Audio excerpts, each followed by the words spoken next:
Hello friends, வாங்க இன்னைக்கு south Indian style chicken gravy டேஸ்ட்டாக எப்படி பண்ணுறதுன்னு பார்க்கலாம். அதுக்கு ஒரு 4 ஆனியன் எடுத்துக்கோங்க. 4 ஆனியன் எடுத்துகிட்டு தோல் உரிச்சிட்டு இது போல் மிடில் கட் பண்ணி எடுத்துக்கோங்க. கட் பண்ணதை ஒரு ஸ்லைசரில் வச்சு நல்லா தின்னாக ஸ்லைஸ் பண்ணிக்கணும். இந்த மாதிரி இதை காட்டிக்கிறது போல் நல்லா தின்னாக இருந்தால் உங்களுக்கு டேஸ்ட்டும் நல்லாயிருக்கும். இதே போல் 4 ஆனியனும் நல்லா தின் ஸ்லைஸாக ஸ்லைஸ் பண்ணி எடுத்துக்கோங்க. நெக்ஸ்ட்டு தக்காளி ஒரு 6 தக்காளி எடுத்துக்கோங்க.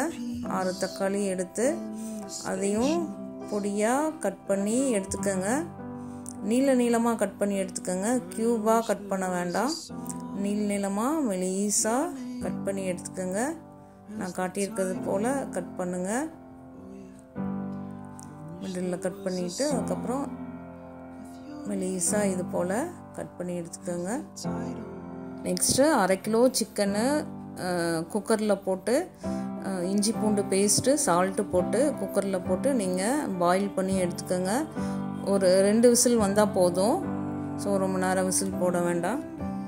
தேவையான பொருள் பாருங்கள், எல்லாம் ரெடி பண்ணி பக்கத்தில் ரெடியாக வச்சுக்கோங்க. அதுக்கு தேவையான பொருள் என்னென்னு எல்லாமே இருக்குது. இஞ்சி பூண்டு பேஸ்ட்டு, ஒரு 3 பச்சை மிளகாய் நீளமாக கட் பண்ணியிருக்கேன், கருவேப்பிலை, கடுகு, ரெட் சில்லி, சால்ட்டு,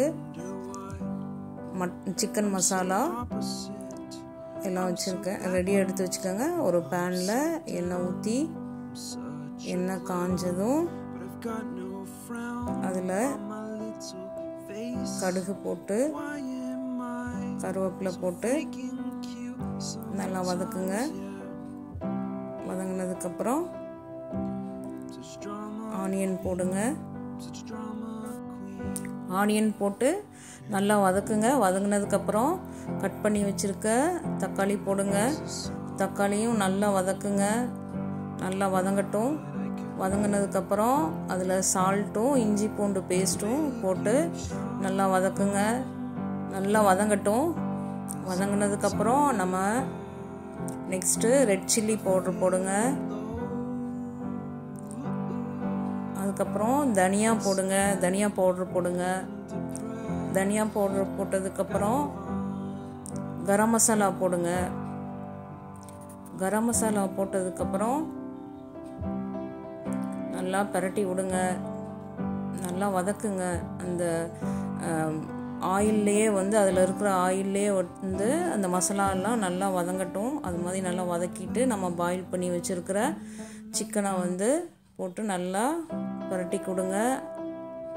அந்த கிரேவி அந்த சிக்கனில் எல்லா இடமும் ஸ்ப்ரெட் ஆகிற மாதிரி பரட்டி கொடுத்துட்டு கொஞ்சமாக தண்ணி ஆட் பண்ணி நல்லா கிளறி கொடுங்க.